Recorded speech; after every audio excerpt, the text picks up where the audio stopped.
मुझे याद है अरुण साहब, एक मुलाकात की कहानी तो वैसे सर्कुलेट कर रही है, जो अहम मुलाकात की बातें आपके पास होंगी वो आप ही हमें बता सकते हैं।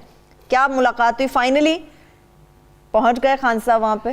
नहीं, मुलाकात तो देखिए ना, चौधरियों ने ये इशारा दिया कि हम तंग आ चुके हैं, और बहुत तलखी दोनों तरफ से, और दोनों तरफ से एक दूसरे के खिलाफ बातें की जाती थी और दोनों को पहुंचती रहती थी। किस्सा तो शुरू हुआ था उनके साहबजादे, क्या नाम है, उनको वजीर बनाने से, लेकिन फिर तलखी बहुत बढ़ गई थी। अच्छा, बड़ा अच्छा फैसला किया इमरान खान ने, बड़ी दानाई का काम किया।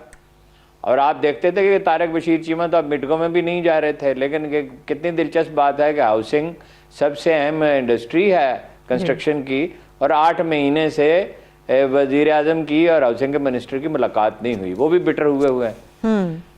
इस वक्त तो बर्फ पिघल गई है जी। लेकिन ये कि उन्होंने सालक से बात की है, उन्होंने टेलीफोन परवेज इलाही साहब को नहीं किया, नमूने इलाही साहब को किया, सालक से किया और कहा आप मुझसे राब्ते में रहें, वो चाहते हैं वो मिनिस्टर बन जाए। और उन्हें उन पर तानाजनी भी की जा रही है ख़ानदान में, वो अंदर कशमकश थोड़ी सी शुरू हो गई है।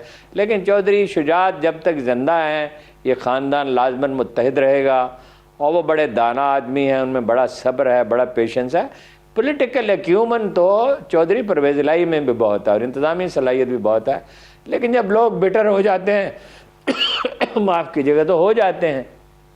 मैं कह नहीं सकता मुस्तकबिल में क्या होगा, लेकिन बहरहाल MQM और काफ लीग इस्टेब्लिशमेंट के इशारे के बगैर हुकूमत को छोड़ेंगी नहीं, दोनों की ज़रूरत है। और अगर अंडरस्टैंडिंग पुख्ता हो जाए तो Chaudhary Pervez Elahi can do wonders for Imran Khan. वो अंडरस्टैंडिंग उस सतह की अब इम्कान नज़र नहीं आता। वो अगर हो गई होती उनकी अंडरस्टैंडिंग, तो वही थे, यही थे ना जो लाए थे नून लीग के सारे लोग काफ लीग में ले आए थे, तो वो कोई अंडरस्टैंडिंग हुई नहीं।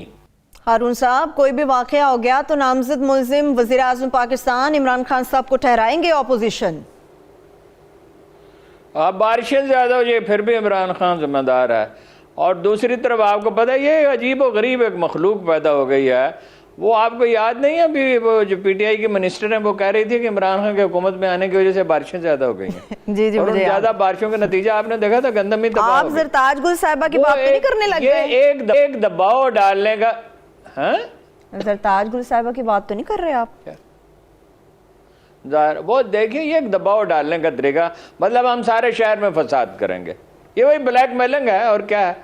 ओ भाई खुदा के बंदो, कोरोना इस बुरी तरह फैल रहा है, 2-3 तक आ गए थे, 0 भी एक दिन था डेथ रेट, यानी किसी शख्स का इंतकाल नहीं होता। अब वेंटिलेटर्स कम पड़ रहे हैं, बावजूद इसके कि अब तजुर्बा ज़्यादा है, 5 रुपए का मास्क मिल जाता है, डॉक्टरों ने बहुत कुछ सीख लिया है, और मतलब 8-9 महीने एक बड़ा लंबा अरसा होता है, अच्छे डॉक्टर बहुत कुछ सीख लेते हैं। इस वक्त सूरत हाल ये है कि शादी हाल वाले भी कहते हैं कि हम बगावत कर देंगे। भाई स्कूल बंद हैं, बाजार जल्दी बंद करने पड़ रहे हैं, तालीमी अदारे सब बंद करने पड़ रहे हैं, और आपको जलसों का शौक है ना उस जलसों का कोई इम्पैक्ट होगा।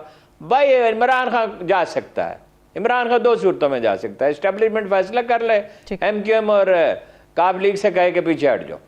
दूसरी सूरत यह है कि इसराइल को ज़रूर तस्लीम करना है, तो फिर कोई तब्दीली आएगी, फिर इमरान खान को घर भेज दिया जाएगा, फिर कुछ लोगों को लाया जाएगा जो इसराइल को तस्लीम करने के बाद वो चले जाएंगे और जूते खाएंगे लोगों से, और बड़ी गड़बड़ होगी, जो मेरा ख्याल है कि तकरीबन नामुमकिन काम है अगर किसी के होशो आवाज़ कायम है। और बाद औक़ात लोगों के होशो आवाज़ कायम नहीं होते, तो फिर आपको पता ही है हुक्मरानों के साथ क्या होता है। और फिर हुक्मरानों के साथ क्या, एक फौजी सरबराह के साथ भी हो चुका है, यजा खां के साथ भी हो चुका है, पूरी कौम सड़कों पर निकल आई थी। तो वो तो दबाव के हथकंडे हैं, और क्या है ये। इन जलसों से क्या, जलसों से कभी हुकूमतें गई हैं?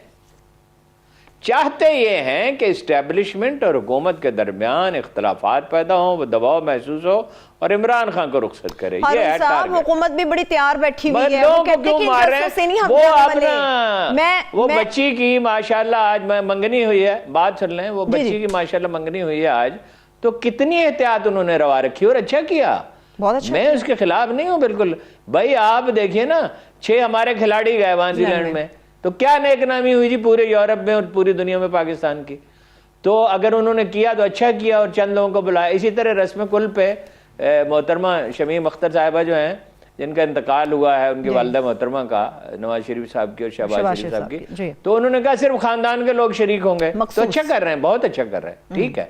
तो मतलब ये कीड़े मकोड़े हैं, ये जो अल्लाह की मखलूक है, ये कीड़े मकोड़े हैं, इनकी जानों को दांव पे लगा दो, ये मरते रहे। क्या ये हमारा ये काम ये रह गया कि हम लीडरों के लिए मरते चले जाएं? और ये कल मौलाना फजलुर रहमान साहब आ जाएंगे और नवाज शरीफ आ जाएंगे और शहबाज शरीफ आ जाएंगे और जरदारी साहब आ जाए, तो क्या फायदा होगा इस मुल्क को? ये तो बताएं।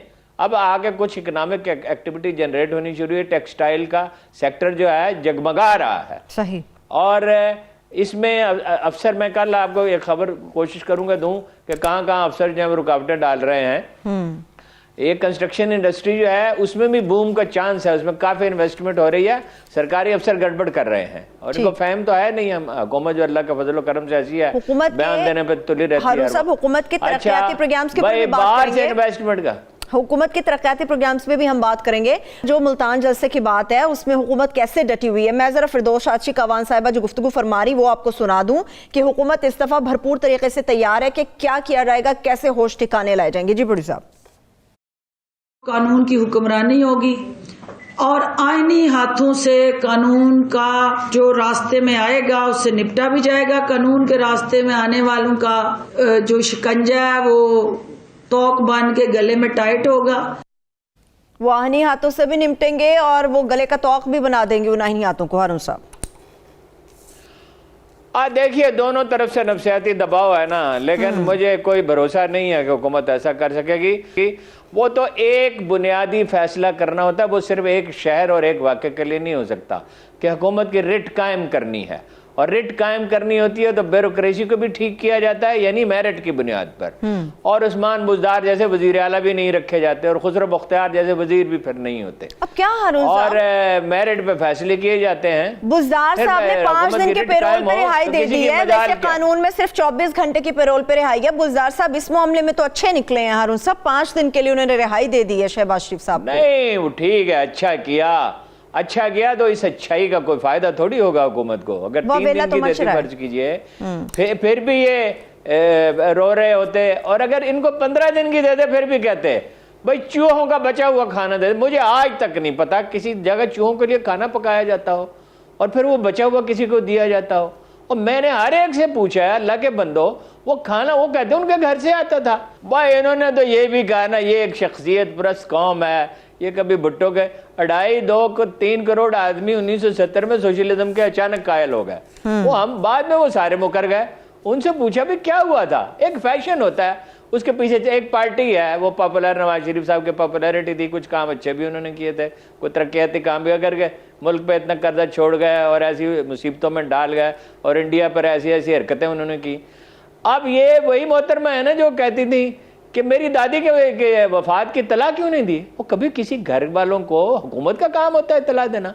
आप खुदा न खास्ता जेल में पड़ी हुई तो नहीं है, और इन्हें पता था, मालूम था। सिर्फ हुकूमत को मतून करना है कि वो चूहों का बचा हुआ खाना।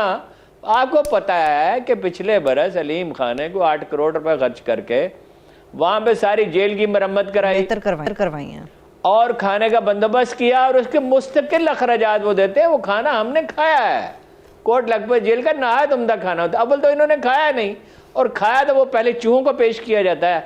वो एतजाज हसन साहब ने कहा ना इन चीज़ों के बारे में, बाद औक़ात एतजाज हसन कमाल राय देते हैं डट कर कि किसी की मजाल है कि नवाज शरीफ की बेटी को फफूंदी लगा हुआ खाना खिलाए। उन्होंने कहा फफूंदी भी लगी, दवाएं थी हारून साहब, और फंगस वाला खाना। अच्छा, दवाएं फंगस वाली आपने क्यों खा ली? फंगस वाली दवा कोई खाता है? कोई खाता है? ये कोई बात कोई अकल में आती है? ये उतनी सच्ची बात है जितनी ये है कि इनकी लंदन में कोई प्रॉपर्टी नहीं थी और पाकिस्तान में भी कोई प्रॉपर्टी थी। फिर कहां से निकल आई 80-90 करोड़ की प्रॉपर्टी? और इनके फ्लैट भी नहीं थे लंदन में, फिर वो निकल आए। और इन्होंने कोई जनरल मुशर्रफ से कोई वादा भी नहीं किया था। फिर सऊदी इंटेलिजेंस का आदमी आया और उसने दिखाया ये है एग्रीमेंट 10 साल का है। फिर पहले कहा हुआ ही नहीं, फिर कहा 5 साल का है, फिर उसने दिखाया कि ये है 10 साल का।